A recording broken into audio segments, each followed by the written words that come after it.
Mirë, ndalemi pak çfarë ka ndodhur në manastirin e Shëngjergjit në Saran, duket se është vjedhur këmbana edhe këmbana 250 vjeçare, një lajm që sigurisht na shqetësoi. Na shqetësoi ne, por ka shqetësuar dhe ata cilët janë mbrojtës të kulturës, traditës edhe zonave që ne i kemi me kaq fanatizëm edhe për t'u treguar atyre turistëve që i ftojmë me shumë kënaqësi që të vinë në Shqipëri, por mbi të gjitha edhe për të ruajtur ne disa elemente të cilët i kemi tradicional, aq më tepër. Çfarë mbetet shumë për të diskutuar është që sigurisht mbrojtja e tyre kërkon edhe shumë para, shumë investime që jo gjithmonë janë dhënë nga Shqipëria. Kështu që gjërat që i kemi si ujë të pakët të dimë edhe t'i mbrojmë. Megjithatë, duhet thënë që në rastet e objekteve ku trashëgimia kulturore dhe historike ka qenë shumë e rëndësishme, her pas here janë bërë pre pikërisht atyre të cilët i vjedhin, i marrin dhe më pas i tregtojnë. Po do ta diskutojmë me të ftuarët sepse ka edhe një iniciativë gjithashtu nga grupet e shoqërisë civile dhe ata të cilët mbrojnë gjithmonë me fanatizëm trashëgimin kulturore që të rritet rëndesa e dënimit për atë të cilët dëmton këto objekte. Do ta diskutoj me Arlinda Shehun, menaxhere kultural që e kam në studio, kënaqësi që të kam. Arlinda, kam dhe Ardiola Alikajn, eksperte të trashëgimisë dhe arkeologe. Mirë se vjen, kënaqësi që të kam Ardiola gjithashtu në bisedë. Unë po nis pak me rrëfimin e kujdestarit të manastirit, çfarë ka treguar ai pikërisht për këtë ngjarje dhe më pas ju ftoj direkt në bisedë. Shkojmë pak tek materiali dhe fjala e David Dulajt.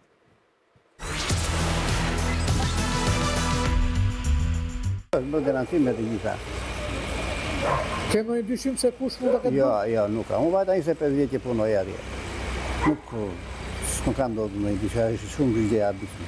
Prandaj ata që kanë marrë ta kthejnë atë është monument kulture dhe shpirtërore. Është monument me vlerë më shumë se sa monetar. Do bëj thirrje ta kthejë te vendi.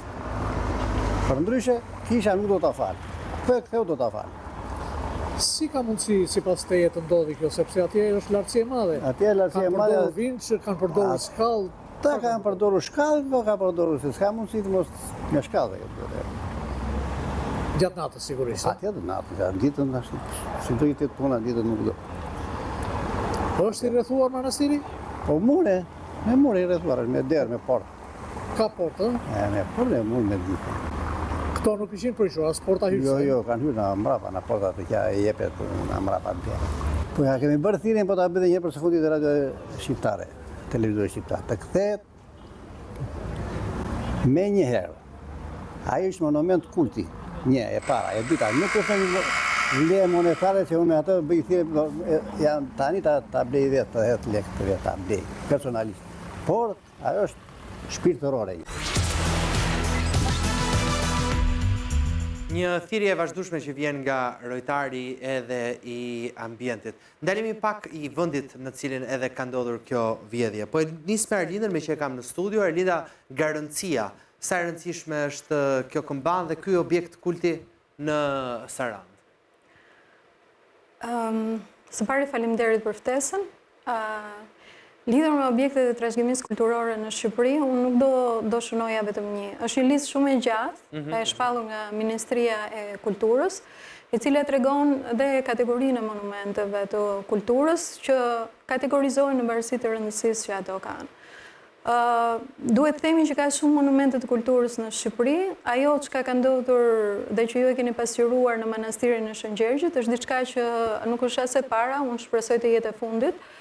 Megjithatë, mediat e kanë publikuar ndër vite që jo vetëm në manastir, por edhe nëpër mozet në Shqipëri ka vjedhje të njëpasnjëshme dhe unë deri më sot nuk di ndonjë rast që këto objekte që nëse e mbaj mend mirë numrin është mbi 1000, të jetë kthyer ndonjë prej tyre po prap në muzet ose pas vjedhjes atje ku kanë qenë. Domethënë deri më sot me sa dim nuk është se ka raste. Mbaj mend që në një artikull të medias anfore bëhet fjalë për mbi 1000. Mbi 1000. Mbi 1000. Në sa vite? Mbi një dekadë, po, flasim gjithmonë për demokraci. Në 10 vite, mbi një dekadë, 10-15 vite. Mbi 1000 objekte të cilat janë vjedhur. Kështu që mendoj që ky nuk është një rast i parë. Kryesisht të profilit e religjios? Jo.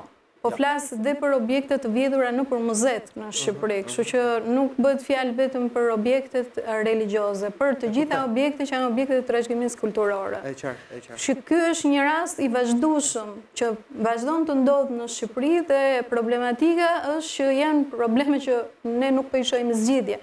Fakti që gjitha këto objekte vidhen dhe nuk ka më rikthim të tyre, atëherë mendoj që ky është problem shumë i madh që duhet ngritur dhe duhet këmbgulur. E qartë. Për të përfshirë pak Ardiola, në historinë e vjedhjeve në Shqipëri, cila është ajo që mbahet mend si vjedhja që ka shkaktuar më shumë dëm për sa i përket trashëgimisë tonë? Dhe faleminderit për ftesën së pari dhe së dyti faleminderit që më bëni pjesë të këtij diskutimi që më prek realisht profesionalisht. Në të gjithë objektet që vidhen, unë do të thoja se nuk ndan dot cili është më i rëndësishëm për nga vlera, sepse ata respektivisht përfaqësojnë një puzzle, një pjesë të puzzle-it që të gjitha bëjnë atë peizazhin e madh të trashëgimisë kulturore të asaj që neve shesim sot, imazhi të Shqipërisë në një treg ndërkombëtar siç është. Ka një objekt i cili ka një vlerë të jashtëzakonshme, ndoshta dhe një vlerë të pavendosur monetare, e cila është vjedhur nga ne? Mendoj personalisht nga ato që kam hasur në karrierën time, mendoj që Koka e Deas ka qenë një prej tyre, i cili i është rikthyer Shqipërisë në vitin 2001. Koka e Deas është vjedhur në fillim të viteve 90. Koka e Deas, okay. Koka e Deas dhe e dyta ka qenë Koka e Zeusit, po e vjedhur në Parkun Butrint. Të dyja këto koka ndodhen sot në Muzeun Historik Kombëtar, që është nën restaurim. Koka e Deas është marrë në Christie's Auction, pra në Ankandin Christie në New York, që është një ndër më të famshmit. Mirë po është shumë e trisht për të menduar që si ky objekt i trashëgimisë kaq i rëndësishëm për nga vlera dhe kaq simbolik përfundon në New York. Do me thënë, mendo se sa pika kufitare ka kaluar, sa kontrolle ka kaluar dhe përfundon që të merret në këtë ankand. Dhe mendoj që ka filluar në fillim të viteve 90 dhe vazhdon periodikisht dhe kjo është një nga shqetësimet më të mëdha, pavarësisht ligjeve dhe reformave që kemi në trashëgiminë, në fushën e trashëgimisë kulturore e të tjerë, vazhdon dhe kemi krim në këtë sektor. Po mirë, Koka e Deas për fat, edhe të dyja, dhe ajo e Zeusit janë kthyer, po flasim në Shqipëri dhe ne kemi sot në muze. Diçka të cilën ne nuk e morëm më dot kurrë mbrapsht. Diçka që se kemi marrë kur, ndër këto në dijenin time, çfarë ka humbur unë nuk nga ato të listës që përmendi edhe Arlinda, unë nuk di që ka ardhur diçka tjetër, ka ardhur diçka tjetër. Në Labovën e Kryqit, në Mosgaboj, po gjithashtu ka patur një vjedhje, a është ajo e klasifikuar të një rëndësie të veçantë? Është e vështirë për mua të dal jashtë profilit tim. Jo, sigurisht. Tani dua të kuptoj unë për të ngacmuar pak edhe publikun, ata të cilët kanë një kujtesë, ndoshta ose e kanë humbur se çfarë mundet të ketë ndodhur në Shqipëri më herët. Unë nuk di t'i them me emra të gjitha objektet që janë vjedhur dhe gjitha objektet që i mungojnë sot. Jam shumë e sigurt që Ministria e Kulturës duhet ta ketë një listë. Një listë të atyre, domethënë, siç e përmenda edhe më parë, një pjesë e mirë e tyre, pothuajse, domethënë, unë them të gjitha sepse shumë i vogël numri që ne dim që të jetë rikthyer mbas vjedhjeve. Kështu që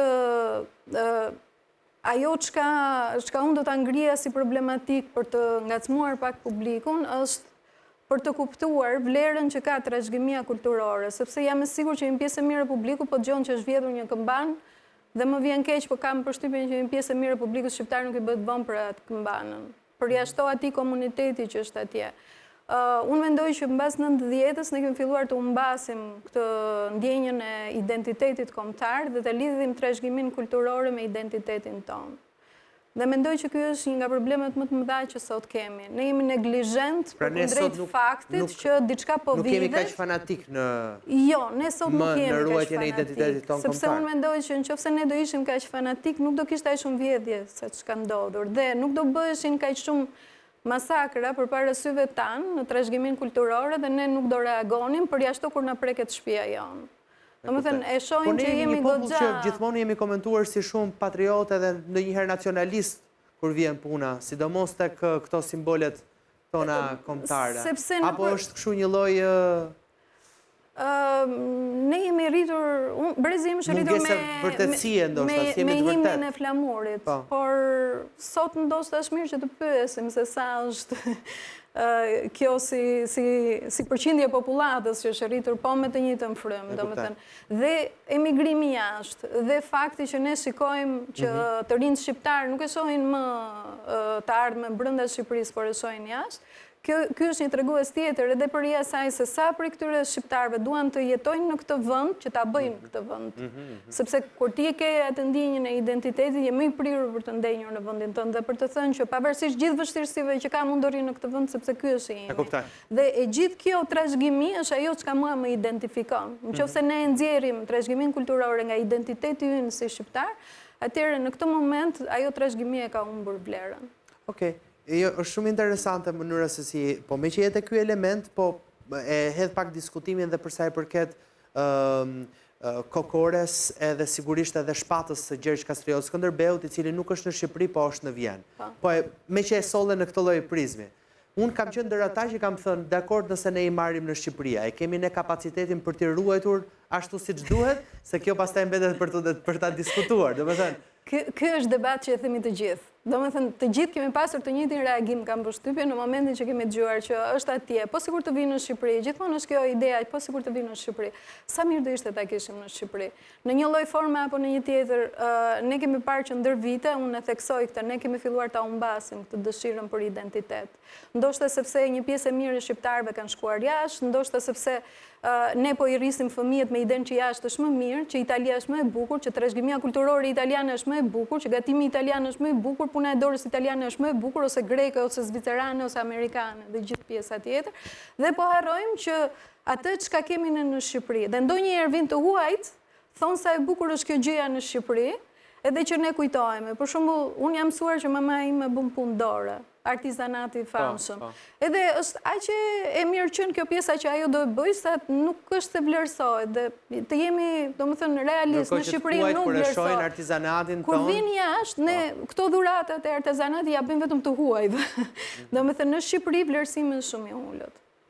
Dhe ajo çka unë do doja që ta nxirrja, nëse është e mundur tek tema që ne duam, edhe që po e lexoj dhe me titra që është sot, është pjesa e kodit penal.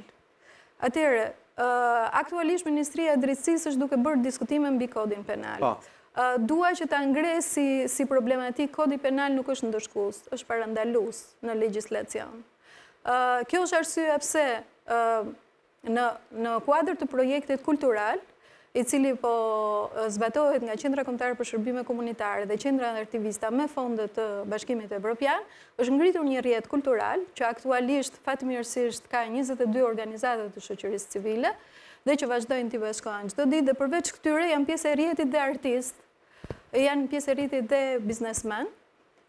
Ne kemi ngritur problematikën që mbrojtja e trashëgimisë kulturore të përkufizohet më mirë në kodin penal. Dhe një nga gjërat që e kemi kërkuar dhe vazhdojmë ta kërkojmë me ngulm. Diskutimet e para për kulturën ishin me datë 19 dhjetor me Ministrinë e Drejtësisë, dhe ne kemi kërkuar që jo vetëm të jetë një nen i veçantë për mbrojtjen e trashëgimisë kulturore, mundësisht një kapitull, siç e ka Italia për shembull, ose siç e ka Spanja mbrojtjen, ose siç e ka Franca mbrojtjen. Por dënimi të mos jetë dënim me burg ose me gjob. Por dënimi të jetë me burg dhe me gjob, dhe gjoba të jetë e konsiderueshme. Nëse Franca e ka dënimin deri në 100-150.000... Sa kemi patur ne vërtet të arrestuar në Shqipëri që janë kapur për këtë çështje? Nuk e di. Pra. Domethënë, dakord të ke dhe ligjin, po sa kapet personi i cili e kryen vjedhjen, se tani edhe këtë duhet ta themi, se ja ndryshoi ligji. Ja e ndryshuam ligjin. Ja ne do shkojmë në BE për shembull, edhe do i përshtasim gjithë ligjet që ka Bashkimi Evropian, Me qëse është një debat që e kemi bërë dhe brënda rrjetit. Që ta përfshim dhe Ardiolën më pas. Dhe është një debat që kemi bërë brënda rrjetit, kemi diskutuar dhe me Ardiolën, që është pjesë e rrjetit. Jo, shumë mirë, po ta ngrem dhe në studio. Dhe, për shembull, është shumë i famshëm, sepse për para një jave u arrestuan disa persona në varret e Ilirët të Selcës, me detektor që po gërmonin. Dhe akuza ishte dhunim varësh dhe shkatrim prona. Dhe pretendimi është që nuk ka një nen të veçantë në kodin penal për t'i akuzuar këta individ që bëjnë gërmime me detektor, që mund t'i bëjnë këto gërmime, domethënë jo vetëm në vendet të caktuara, por në sajtet e trashëgimisë kulturore, siç ishte në këtë rast. Një nga kërkesat tona ka qenë që në kodin penal bazuar në konventën e Nikosias, që është kjo konvent që është bazë për mbrojtjen e trashëgimisë kulturore, thuhet shprehimisht që është mirë që në kodet penale të vendeve evropiane të futet edhe pjesa e gërmimeve, që ne nuk e kemi në fakt. Dhe ky është një justifikim shumë i mirë për ata që bëjnë gërmime, sepse nuk kanë një bazë ligjore me të cilën të dënohen. Dhe në momentin që kjo futet, atëherë oficeri policisë gjyqësor, prokurori nuk ka më justifikim për të mos e dënuar apo akuzuar individin. Ja, zhvjedhur këmbana, po su kap autori i këmbanës edhe roja i cili thot ktheje se do të të falim, pra nëse ti na e kthen atë këmban ne do të falim. Domethënë kjo është e vetmja mënyrë. I vetëmi ndëshkimi ti është ndëshkimi hynor, me sa duket. Në këto lloj koncepti, pra ne shkojmë në këtë pikën ku duket sikur i vetëmi ndëshkim është ai i Zotit. Prandaj është e rëndësishme që në kodin penal të ketë nenë të caktuar për Ardiolën për zonën e Selsës. Kemi parë disa persona të cilët kanë qenë duke gërmuar aty. Sa e rëndësishme është zona e Selsës për ne shqiptarët dhe ndërkohë nga ana tjetër, janë këto zona arkeologjike të mbrojtura edhe gjatë natës. Pra, që këta persona të denoncohen, apo dikush t'i ruaj këto zona në cilat ka gërmime dhe kemi ne asetet tona historike që vazhdojnë ende të hulumtohen aty. Faleminderit për pyetjen, është shumë interesante në fakt, gjithë pellgu i Ohrit, i liçenit të Ohrit dhe gjithë zona e Pogradecit edhe Mokra, që neve kemi gjithë këto burime arkeologjike të jashtëzakonisht të vlefshme, siç janë baret e Selsës në rastin e fjalë, të cilat i përkasin periudhës ilire dhe janë shumë përfaqësuese, sepse flasim për një shoqëri e cila ishte organizuar, që kishte mbretër, që ishte zhvilluar dhe kishte një lloj rituali varimi të atij kalibri që ne e gjejmë në mbar botën. Ne shohim në shumë vende deri në Gadishullin arabik një lloj vari monumental të këtij formati. Fatkeqësisht ato janë vare të cilat nuk kanë një mbrojtje me një derë hyrse. Ato janë lirisht të aksesueshme, janë bërë disa mbrojtje nga ato faktorët atmosferik për të mos u dëmtuar, por nuk janë të ruajtura në normat që t'i mbajnë vjetësit apo dëmtuesit potencial t'i mbajnë larg. Kështu që mendoj shumë nga këto objekte, masa e parë duhet të jetë një lloj rrethimi, le të themi izolues, që këta dashakeqë të qëndrojnë pak në sa më larg, ose le të themi ta kenë më të vështirë aksesin. Si i marrin këto sende, Ardiol? Kaq shumë vlerë monetare kanë ato? Ideja është që të gjithë dyshojnë për këtë varimi dikur bëhej me të gjitha mjetet apo objektet personale dhe shumë prej tyre kanë pasur gjithë pasurinë e tyre, mund të ishin me monedha, gjë që nuk merr vlerë në rastin e fjalë. Edhe profesor Ceka që ka qenë pjesë e këtyre shkrimeve të kësaj zone, përmend që këto vare në fakt kanë dalë jo shumë të pasura në objekte, në artefakte. Neve thesar të një rëndësie shumë të veçantë është gjetur ky i vrapit, nëse e keni informacion, se e ke dëgjuar, është i fillimit të shekullit të 20, i cili ndodhet në Metropolitan Museum në New York. I gjithë koleksioni. Të gjitha ne pas ka marrë New Yorku. Madje njihet si thesari i Shqipërisë, është me shumë vlerë, por këta do t'i quaj hajdut, mendojnë se në të gjitha këto vendvarime sidomos, mendojnë që do gjejnë sende me vlerë. Prandaj marrin detektor metalik dhe përpiqen që të detektojnë nëse diku në atë zonë mund të gjejnë apo ka potencial për të patur objekte metalike. Jo gjithmonë mund të jenë flori, mund të jenë edhe bronz, mund të jenë edhe bakër. Por dëmtimi që i shkaktohet objektit edhe sitit është një dëmtim në disa nivele. Dëmton integritetin e objektit, dëmton autenticitetin e sitit dhe një të njëjtën kohë dhe vlerën shkencore që ai ka. Pra, ka dëme më shumë se sa përfitime dhe për atë që e vjedh? Absolutisht. Dhe kjo është mbetet për të diskutuar. Jam kurioz, Ardiol, duke qenë se e përmendi, me që e përmendi dhe Arlinda, të lutem mbaje mend se në këtë kontekst e kam. Arlinda përmendi pikërisht këtë pjesën që Ne nuk kemi më aq mbrojtës të identitetit ton kombëtar edhe njohës të historisë ton, po e lidh këtë me njohjen e historisë, besoj gjithashtu, në një farë forme, ose me element. E ndjen ti këtë në përditshmëri edhe me njerëz që mund takosh, ose ne takojmë, bëjmë biseda edhe me njerëz të thjesht, kudo, në qarqet tona, jo gjithmonë vetëm mes kolegëve tanë apo njerëz të cilët janë në të njëjtin kategori akademike. Pra, e ndjen që ka një mungesë informacioni dhe konspiracionet futen gjithmonë e më shumë dhe ndërhyn në vërtetësinë e një historie? Përveç se unë në sektor apo në industrinë ku punoj, por duke qenë që jam edhe përfshirë shumë me trajnimin e udhëfisëve turistik, të cilët janë ambasador dhe interpretues të trashëgimisë kulturore direkt, ajo që shohim gjithmonë e më shumë është fakti që ne vuajmë nga një lloj, le të themi, skeleti bazë, një shtyllë kurrizore të fortë identitetit kombëtar. Dhe kjo vjen, besoj, si një pasojë edukimi që në nivel të parashkollor. Dhe sa më pak të preket identiteti kombëtar, jo në nivel e nacionalizmi, por në nivelet të njohjes vlerave dhe vlerësimit të qenit shqiptar dhe gjërat që përfaqësojnë Shqipërinë, ose ne si shqiptar. Kjo mendoj që është një nga hallkat kryesore dhe duhet më shumë punë me brezat që vinë, sepse çfarë ka kaluar dhe kanë humbur këtë hallkë, pak e vështirë për t'ia instaluar, mendoj.